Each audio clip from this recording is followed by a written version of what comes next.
एक सेकंड, अब मैं एक्सपर्ट के पास एक छोटा सा, मैं अभी एक्सपर्ट से 2-3 सवाल ले रहा हूं। अमित, ये 2020 में E20 तेल बन कहां रहा था भारत में? कितनी गाड़ियों पर वो इस्तेमाल हुआ? और ARAI और सियाम ये इस निष्कर्ष पर कैसे पहुंचे कि नहीं नहीं कोई दिक्कत नहीं होने वाली? 2020 में, 2020 की रिपोर्ट है ना। जी हाँ, ये सच बात है। और जब मेरी खुद की बात हुई डॉक्टर रेजी मिथाई जो डायरेक्टर हैं ARAI के, उन्होंने कहा हाँ हमने रिसर्च की है। मैंने पूछा किस गाड़ियों पे की है, किस गाड़ियों पर वो तेल कहां से आया था? तेल कहां E20 से तो था नहीं भारत में। आपने कब चेक किया? हाँ। और वो गाड़ियां किससे सोर्स हुई हैं? हाँ। सोर्स भी हमें जानना है। और कितने किलोमीटर आपने टोयोटा वालों से ली, मारुति से ली, ह्युंडई से ली, किससे ली? बताने तक को तैयार नहीं है। उनका सीधा कहना।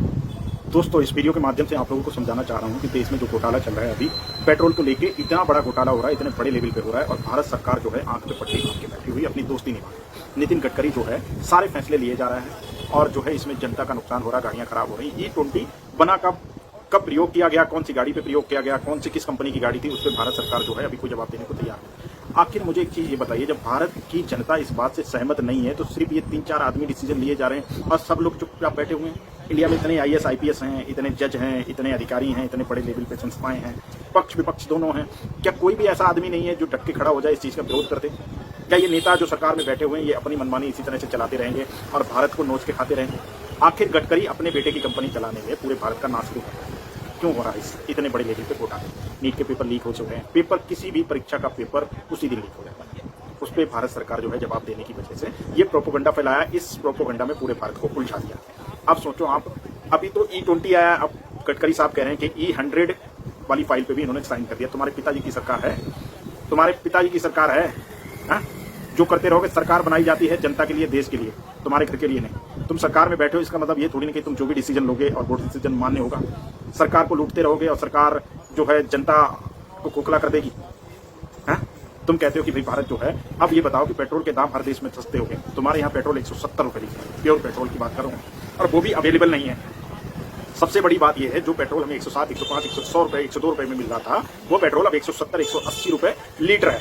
मतलब दुनिया में जो है लड़ाई को लेकर बातचीत चली, पेट्रोल महंगे हुए, फिर पेट्रोल का जब लड़ाई से जो है समाधान हुआ तो पेट्रोल जो है सस्ता हुआ और सब देशों ने इस पेट्रोल को सस्ता भी करा।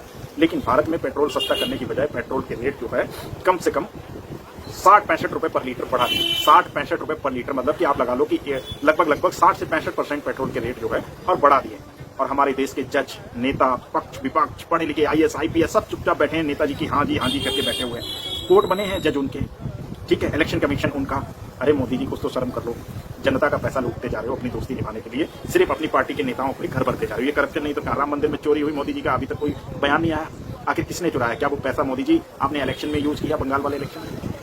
कहाँ गया वो पैसा? और इतनी बड़ी इंक्वायरी होने के बाद सिर्फ चंपत राय सिर्फ इस्तीफा देगा, उसको सजा नहीं होगी? वो पैसा कहाँ गया, किसने खाया, वो अभी तक उजागर क्यों नहीं हुआ? आप तो बड़े विपक्ष में बड़ी जल्दी से ED CBI लगा देते हो विपक्ष के नेताओं पर।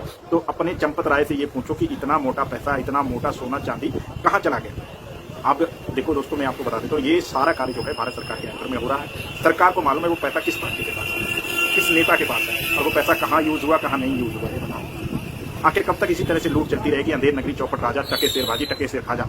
ठीक है, मोदी जी तो अंधे होकर बैठ गए, इनको कोई फिक्र नहीं है देश का क्या हो रहा है। ठीक है, जब ये बताओ कि E20 आपने लॉन्च कर दिया, गडकरी जी तो पेट्रोल मिनिस्टर है नहीं, जो पेट्रोल मिनिस्टर है वो क्या कर रहा है? अब कर रहा है तो फिर उसको बैठा क्यों है अपने पद पे? इस्तीफा दे। जब उससे संभल नहीं रहा, जब सारे डिसीजन गडकरी को ही लेने, तो सारे मंत्रालय जो है गडकरी को ही दे दो। इसी तरह से लूट लो, सारा देश खत्म करो। मेरे भाई, जब तक ये बीजेपी की सरकार रहेगी दोस्तों, अगली बार जो सरकार आएगी, जैसे अंग्रेजों ने देश को लूट के छोड़ दिया था ना, उसी प्रकार से अगली सरकार को पूरा देश लूटा हुआ है।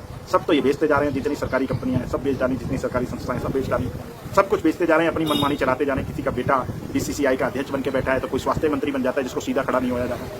बताओ, आप कैसे जनता को, युवाओं को कैसे मौका देंगे? युवाओं की आवाज सुनी नहीं जा रही है, युवाओं को आप कॉकरोच जनता पार्टी बना देते हो, कॉकरोच बताते हो, फिर उन पे काला हिट छिड़कते हैं बीजेपी के नेता। आखिर कब तक इस तरीके का खेल जो है चलता रहेगा भारत में? और इसी तरह से IAS IPS जज बैठे हुए हैं, ये कोई भी अपना डिसीजन नहीं ले सकते। क्या कोई ऐसे 4 जज ऐसे नहीं है जो भारत सरकार के खिलाफ एक मुकदमा डाल सके, इसके खिलाफ कार्रवाई बैठा सके कि अगर भैया जनता इस बात से सहमत नहीं है कि भैया ये पेट्रोल जो है गाड़ियों में कामयाब नहीं है, और बल्कि गाड़ियों वालों ने भी ये कह दिया, इंश्योरेंस कंपनियों ने भी हाथ खड़ा कर दिया कि भैया इससे अगर आपकी गाड़ी खराब होती है तो हम आपको इंश्योरेंस क्लेम नहीं देंगे, तो फिर इंश्योरेंस कराने का क्या फायदा? आखिर क्यों इस पे जो है प्रशासन चुप बैठा हुआ? शासन प्रशासन दोनों की आंखों पर पट्टी बंधी हुई। इतने सारे IPS IAS बने हैं, पढ़ के जाते हैं, इतने बड़े बड़े इंटरव्यू देते हैं, सब कुछ होता है, उसके बाद इनको चुना जाता है, और ये अनपढ़ नेता जो है जो डिसीजन ले रहे हैं उन पर कोई कार्रवाई करने को तैयार है, क्योंकि जानते हैं क्योंकि ये सत्ताधारी हैं, आपको सस्पेंड कर देंगे। कोई भी जज इस पे डिसीजन लेने को तैयार नहीं। किसी भी कोर्ट में अभी तक नितिन गडकरी के खिलाफ कोई मुकदमा दायर नहीं हुआ कि भैया इस तरीके की चीजें जो है, अगर गडकरी और मोदी जी जो चीज का अप्रूवल ले रहे हैं वो जा रहा है सीधा अप्रूवल मिल रहा है उसको जनता सहमत है या नहीं है। अरे भाई तुम जनता के लिए रह रहे हो तो जनता की राय लो, जनता के फैसले का इंतजार करो कि जनता इस पे सहमत है या नहीं है। कमेंट करके बताइए दोस्तों, इस तरीके से कब तक देश लुटता रहेगा और हम और आप चुपचाप बैठे रहेंगे, इसी तरह से देश की बर्बादी देखते रहेंगे। कल को आपके बच्चों के लिए कुछ बचेगा नहीं देश में। ये अपने बच्चों के पेट भर रहे हैं और कुछ नहीं, अपनी कंपनियां खड़ी कर रहे हैं। तुम्हारा बेटा रोजगार नहीं कर सकता, सड़क पे रेडी नहीं लगा सकता, सड़क पे रेडी लगाते हैं तो उनको तोड़ दी जाती है, तुम्हारे मकान को अवैध बता के तोड़ दिया जाता है। आखिर कब तक ये करप्शन चलता रहेगा और अधिकारी जो है अनपढ़ नेताओं के हाथ की पुतली बने रहेंगे। दोस्तों कमेंट करके बताइए और बताइए कि भारत सरकार सही करने की गलत कर रही है, कि देश को लूट लिया और लूटते रहेंगे, बैठे रहो इसी तरह आपके हाथ में।